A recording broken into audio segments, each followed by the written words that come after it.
ছুটির দিনে বড় মার মন্দির ভ্রমণ। ছুটির দিনে আমি আর শুভজিৎ ঠিক করলাম নৈহাটির বড়মার মন্দির যাব।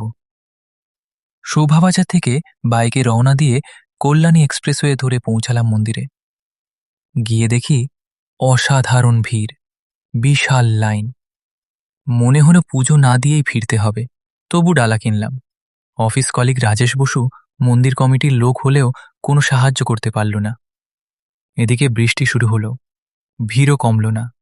তখন মনে পড়ল শুভজিতের লালবাজারে এক পুলিশ অফিসারের সঙ্গে চেনা জানা আছে। ফোন করতেই পুলিশ সাহায্য করল, আর আমরা ভিআইপি গেট দিয়ে ঢুকে পুজো দিলাম।